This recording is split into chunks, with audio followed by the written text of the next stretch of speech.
Ne vous inquiétez pas. Eh bien, c'est encore une pyramide, mais à base triangulaire, cette fois. Pyramide à base triangulaire. Alors, et celui-là? Imaginez le reconstituer. Eh bien, si je le reconstitue, ça me fait aussi une pyramide, mais à base carrée. Pyramide à base carrée. OK? Ensuite, qu'est-ce que ça représente? Eh bien, ça représente le cône. Hein, qu'on le prenne dans n'importe quel sens, c'est le cône. Voilà. Ensuite, ici. Alors, j'espère que ce n'est pas trop déformé par la caméra. Sinon, ça va vous induire en erreur. C'est un cube. Hein. Ce ne sont que des faces carrées identiques. Cube. Le patron de celui-là. Eh bien, également, c'était le patron du cube. 6 faces carrées, le patron du cube. Qu'est-ce que c'est que ça?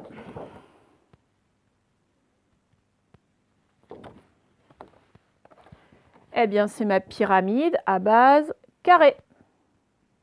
Même si on ne voit pas le carré là, parce qu'il est déformé par la perspective.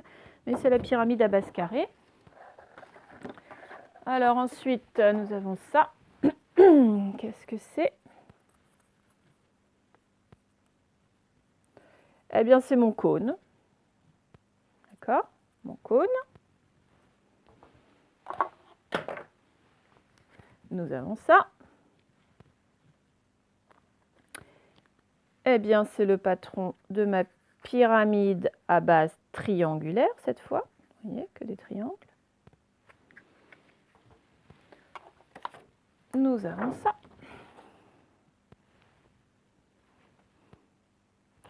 C'est mon cylindre. OK? Et puis, nous allons finir avec ce patron-là. Eh bien, c'est le patron du pavé.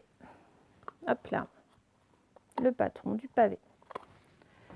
Et voilà, j'espère que vous les connaissez bien, les solides maintenant, que vous connaissez bien leur nom. Et on va finir notre séance par le tableau des nombres, comme d'habitude.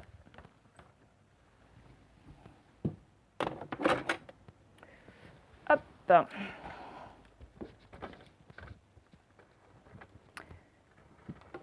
Allez, c'est parti. Je vais vous montrer un nombre, vous montrer avec votre doigt où est-ce qu'on le place, tout en le prononçant bien fort.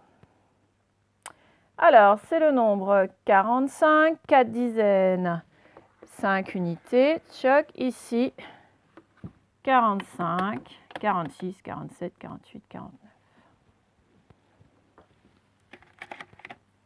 Très, très dur. Bon, évidemment, c'est le nombre 2. Il n'y a pas de dizaine, donc c'est la ligne du dessus. Et il est juste avant le 3. Et ça nous montre que dans cette colonne, il n'y aura que 2 unités à chaque fois. OK? Allez, on y va avec celui-là.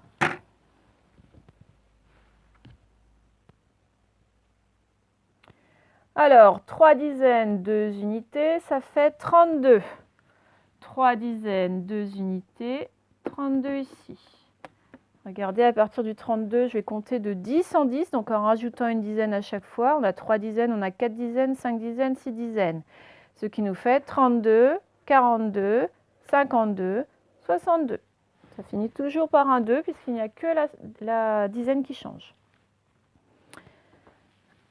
Ensuite, nous allons prendre celui-là, alors que je le mette dans le bon sens cette fois. Normalement, c'est bon. Je ne me suis pas trompée. Donc, 8 dizaines et 6 unités, c'est donc la famille des 80, 86. La famille des 80 est là. Voilà, 86. Là encore, vous voyez, de 10 en 10, 7, 8, 9. Le 6 ne change pas. 76, 86, 96. Bon, on va encore en faire un. Allez, celui-ci.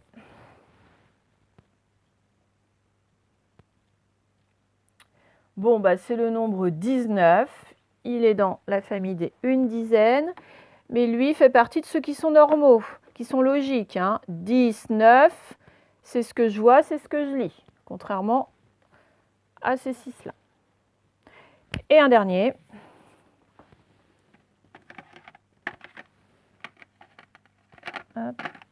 Celui-là. Alors, vous le lisez 7 dizaines, 3 unités. Ça veut dire que c'est la famille des 70, donc 73. 7 dizaines, 3 unités, c'est ici. 73, voilà.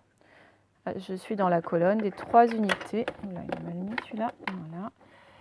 3 unités, donc 7, 8, 9, 73, 83, 93. Et bien voilà.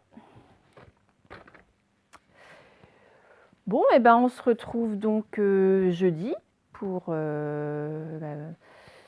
commencer un nouveau son, et donc terminer cette semaine d'école, entre guillemets. Hein. Et je vous repréciserai jeudi ce qu'il en est pour les 2 semaines de vacances, comment est-ce qu'on va faire. J'en saurai un petit peu plus à ce moment-là. Eh bien, je vous souhaite un bon mercredi et je compte sur vous, enfin pour ceux qui le veulent, vraiment, bien sûr, hein, pour être là demain à 17 h devant votre ordi ou le téléphone de vos parents et qu'on se fasse un petit coucou. Allez, bonne fin de journée les CP.